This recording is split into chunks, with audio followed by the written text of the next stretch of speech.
Now, if you're like me and you've been on YouTube recently, a lot of YouTubers doing film photography are reviewing cameras such as the Pentax 6.7, the Mamiya cameras, Hasselblad cameras, all being medium format. And if you're like me, you'll go straight onto eBay and search up medium format cameras and discover that they're all around £500 or even more than that, which is pretty crazy and definitely a lot of money for a camera, and for it to potentially not work as well with it being quite old. So I did a bit of research and I discovered the folding camera, which was sort of made around the early 1900s, sort of 1920s. They kind of all range. You can get Mamiyas which have bellows in them, and basically it's a really basic camera and it looks a bit like this. So it's all it is basically is a lens, a back for your film, and a fabric which is called the bellows, which basically allows the camera to sort of have that sort of focusing distance, and you can tend to either move the focus on the lens or the bellows. It's all depending on your model of camera, and basically that is all it is. There's no incredible ranges of shutter speeds. This one I have right now literally only does 1/25th of a second, 1/50th of a second bulb mode, so you have to hold down the shutter, and T, which is time, which is when you click the shutter and then you can let it go forever, which is basically like a better version of bulb. So you can literally just click it, it'll stay down for as long as you want it to, and then you just click it again and it'll pop back out. So in terms of viewfinders, this is actually really interesting and a bit more difficult, I think, compared to a high quality medium format camera. So you actually look down, I'll do a close-up on screen now. You look down the glass element of this, like a little square that you can rotate depending on whether you're doing landscapes or portraits, and that is basically it. And it also moves in the opposite way of where you're looking. So if you're moving the camera left, then the viewfinder will move right, and that's basically the standard for other medium format cameras anyways. But it can be quite difficult because of it being so old. The sort of glass isn't, the sort of quality when you look down it isn't great, so it's kind of a bit blurred, a bit not too good, and it can be a bit difficult at times, but overall it's pretty fun. And one of the issues that I can almost guarantee that you might have when you buy one of these cameras, especially if it's sort of an older kind of Kodak folding camera, is light leaks. And light leaks mainly occur through, there's two kind of main ways where they occur. Number one is through a little red window, which is basically, when this camera was invented, it was for panchromatic film, which is black and white film, which isn't sensitive to red light. So red light wouldn't pass through that red window and expose the film, which is obviously good, but not when you're shooting other film which isn't sensitive to, when you're shooting film which is sensitive to red light, like which I was doing, which is Kodak Portra 400. Pretty crazy. So what I had to do is get some Gorilla Tape, or just black tape, which is pretty thick, and just cover up that tape. And that can also lead on to another issue with trying to use one of these cameras, which is trying to know which exposure window sort of count you're on. Because obviously when you're using panchromatic film back in the day, this is where you'd see the window. So you would wind the film using the winder, and eventually a number 1, 2, 3 or whatever would come up on the window, and you would know when you're on that window, you can take the shot. Obviously when you're covering it up, you have absolutely no idea what exposure number you're on, which can be a bit tricky. And I've had to do a bit of experimenting, and I've only shot in in the time of recording this video, I've only shot one roll of film with this, and so from this camera that I've got, it's a Kodak Autographic camera, and I can get 8 shots of Portra 120 out of this camera. I believe it does 6:9 negatives, which is pretty mad, pretty incredible actually, huge negatives. However, one of the issues obviously I had to figure out was how many times to wind. So I did a bit of research, and I saw someone say that you have to do 10 turns. So obviously I thought, perfect, 10 turns, easy. So I winded 10 turns each shot, and I obviously developed them at home and realized that I only had 3 usable images out of this, which I'm actually really happy with, because I actually didn't know if this camera was going to work, and thankfully it did.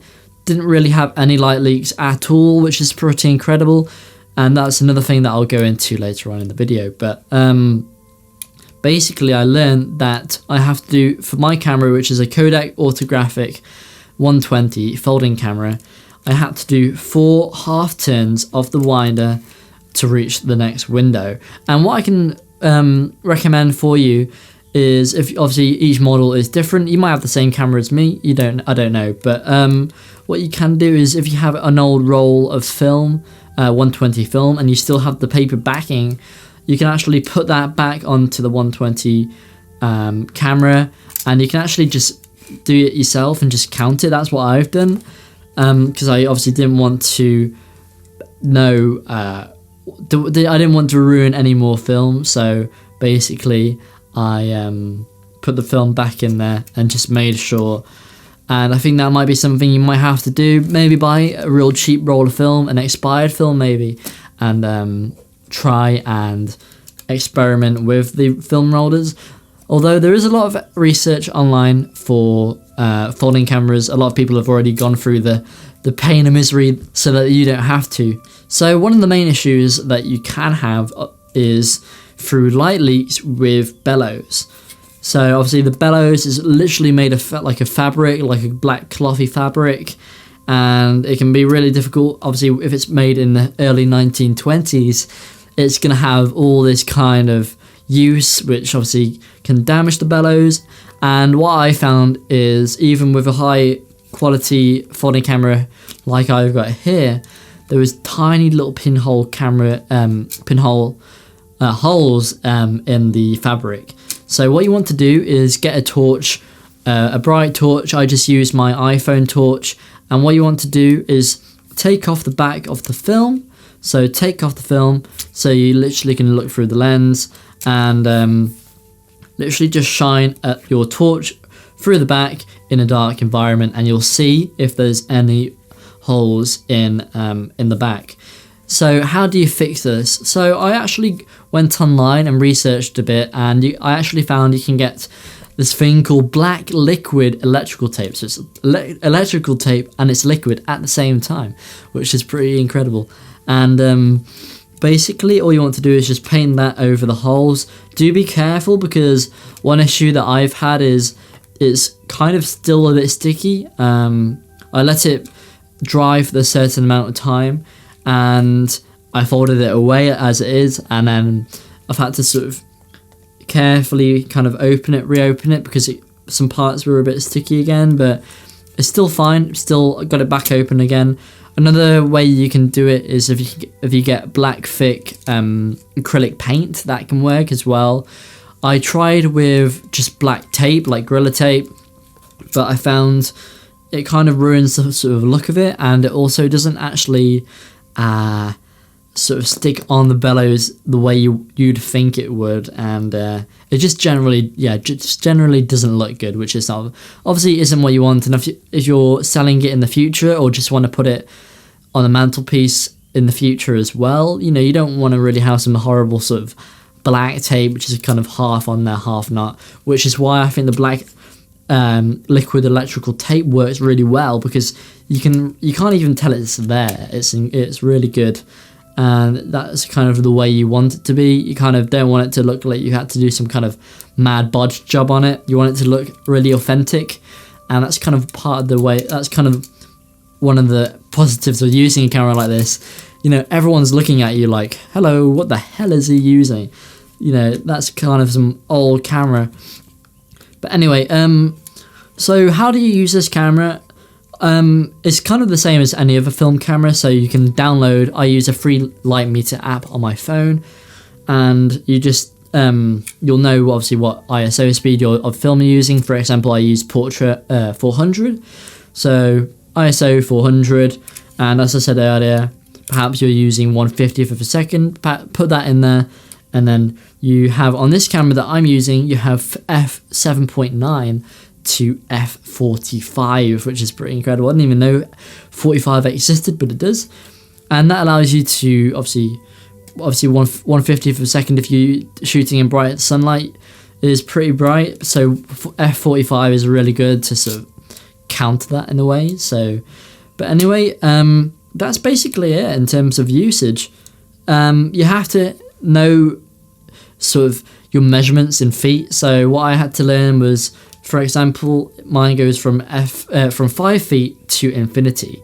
So I had to learn what 5 feet was, 10 feet, kind of guess that kind of way. So that's one of the hardest things, really.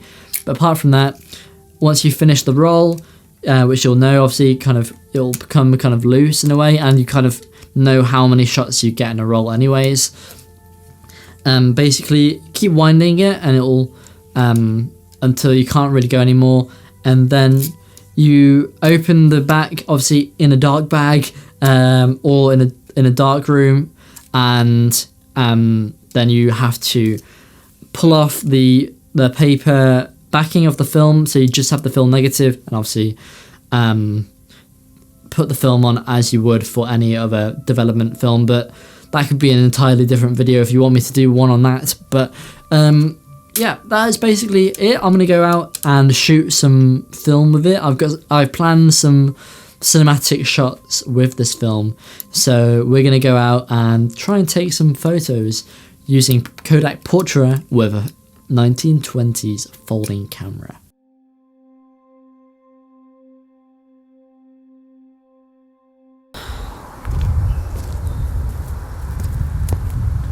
Hey everyone, so I've just got back from shooting some rolls of Portra 400 on the folding camera, and here's the results. I had some light leaks from my darkroom, so unfortunately that was a big issue, I guess, but obviously I can change that and make sure that doesn't happen next time. So I didn't actually have any issues from the camera itself, which is pretty incredible. So I hope you enjoy the photos, and I'll see you next time.